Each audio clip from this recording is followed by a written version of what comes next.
अरहम, मैं फिजा की वजह से ना बहुत परेशान हूँ।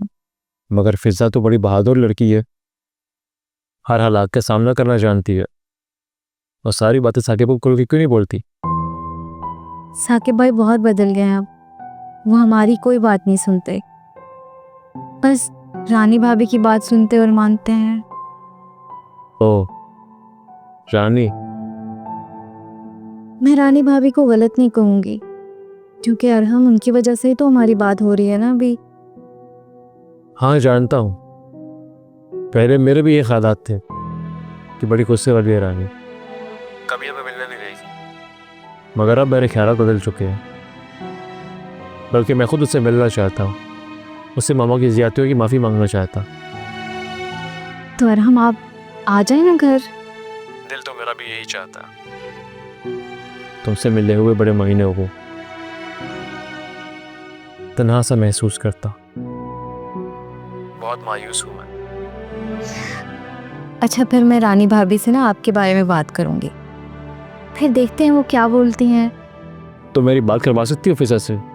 हाँ ठीक है, मैं जाकर उसे फ़ोन देती हूँ।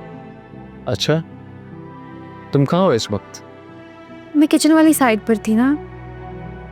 यानी वहाँ भी किचन में तुम मौजूद हो? अरहम तंग मत करें, मैं जाती हूँ, फ़ोन देती हूँ उसे।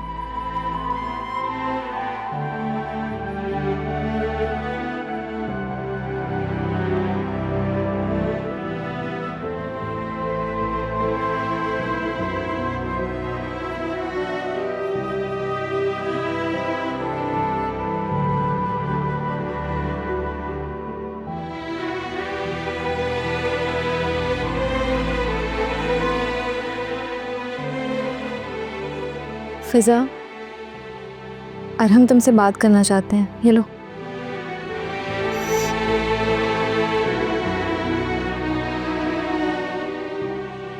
अस्सलाम वालेकुम। वालेकुम अस्सलाम, कैसी है मेरी प्यारी लाडली बहन? बहुत डरती हूँ, बहुत बुज़दिल हो गई हूँ, खौफ आता है लोगों की बातों से। तुम और डर जाओ? हाँ, इम्पॉसिबल। हाँ, मैं ये मान सकता हूँ कि तुमसे सब डरते होंगे। मेरे अपनों ने तो मुझे बुज़दिल बना दिया अरहम भाई, बहुत तन्हा हो गई हूँ मैं। आप भी तो नहीं आते अब मुझसे मिलने। नहीं मेरी प्यारी बहन, मेरी गुड़िया, तो तन्हा नहीं हो। जो लोग मुझे गुड़िया कहते थे ना, वो मुझे मारते हैं अरहम भाई।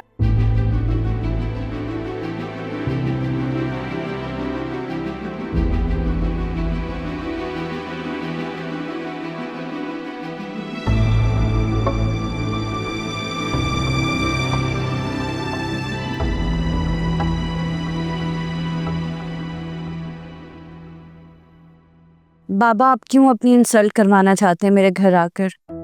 साकिब नहीं मानेंगे, मैं आपको बता रही हूँ।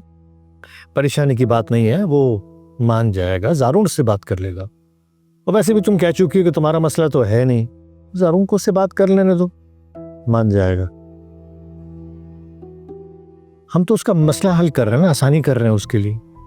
हमें जहेज नहीं चाहिए, बहुत सादगी से शादी होनी है, ठीक है? और मैंने फैसला कर लिया है कि मेरे बेटे ज़ारून को उसकी खुशी ज़रूर मिले, और इसी खुशी में आप सब अपना मुंह मीठा कर लें। ये मिठाई कहाँ से आई? वो साथ वाले राना साहब है ना, उनके घर पोता हुआ है, उन्होंने भेजी। मैंने कहा मौका अच्छा है, सब मुंह मीठा कर लेंगी। ये तो तुमने कमाल ही किया, अल्लाह दे मुझे। सबसे पहले तो मैं अपनी बेटी का मुंह मीठा करवाती। चलो रानी। नहीं नहीं माम, सबसे पहले बाबा का मुंह मीठा करवाएं, फैसला इनका है ना। तुम्हें तो पता ही है ना कि मुझे शुगर है, मैं तो ये खा नहीं सकता, लेकिन मैं फिर भी चखूंगा ज़रूर।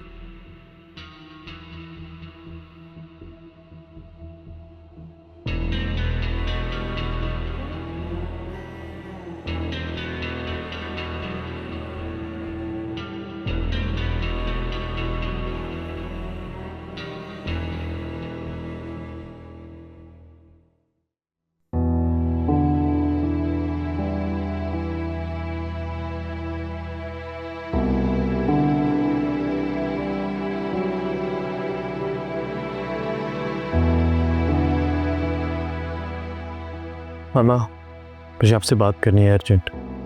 हाँ बोलो।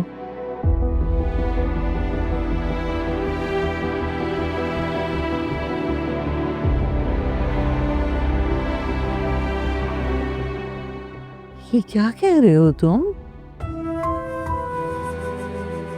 मैं कैसे मान लूं कि साकिब ने फिजा पे हाथ उठाए? मामा, मेरी खुद बात हुई है फिजा से कॉल पे, रो रही थी वो। अगर मुझे कोई और कहता मैं कभी यकीन ना करता। हद हो गई है, वैसे पागल हो गया है क्या साकिब? मतलब जवान बहन पे हाथ उठाया उसने, वजह क्या थी? पता नहीं मामा, उसने कॉल ही बंद कर दी और तभी ये बात नहीं जानती। यकीनन ये उस रानी की शरारत होगी, उसे ना एक आंख नहीं भाती है फिजा। उसी ने साकिब को भड़काया होगा फिजा के खिलाफ। ओ कम ऑन मामा, हर बात का इल्जाम रानी को क्यों दे रही है? इसमें कहीं ना कहीं कसूर साकिब का भी हो सकता है। रिता ने मुझे खुद बताया कि रानी फिजा का बहुत ख्याल रखती है। अगर उसको इससे इतनी नफरत होती तो घर में क्यों रखती है उसको? वैसे मामा, साकिब बहुत ही बेशरम इंसान है जो अपनी बहन पे हाथ उठाता है। मैं कल रानी से बात करूंगा फिजा से मिलने के लिए। मुझसे उसका ये रोना, ये तड़पना बर्दाश्त नहीं हो रहा मामा। मुझे उससे मिलना है, हर सूरत मिलना है। अच्छा चले जाना, लेकिन इतने जज्बाती तो मत हो। साकिब सगा भाई है फिजा का, हो सकता है फिजा से भी कोई गलती हुई हो, साकिब को उस पर हाथ उठाना पड़ गया हो। लेकिन मैं तुम्हें जाने से नहीं रोक रही, तुम जाना जरूर, तभी जाके सही सूरत हाल पता चलेगी। अभी तो कुछ नहीं कह सकते ना। अफसोस बड़ा हुआ है मुझे, साकिब ने कैसे ये हरकत की।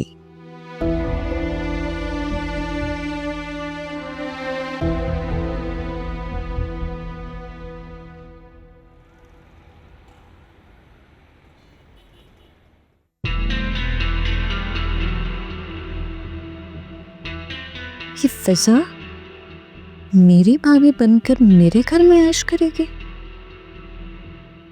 ये नहीं हो सकता, ये मैं नहीं होने दूंगी। सारी जिंदगी बाबा ने मेरी बात मानी है और अब अचानक से बेटे की मोहब्बत जाग गई है दिल में। हाँ, उम्र भर के गुनाह बख्शवाने लगे हैं, लेकिन मैं ये बर्दाश्त नहीं कर सकती और करूँगी क्यों? जब ज़ारून को कभी भी मुझसे ज़्यादा इम्पोर्टेंस नहीं मिली तो अब क्यों?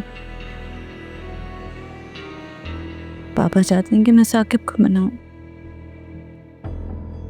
किस मुसीबत में डाल दिया मुझे।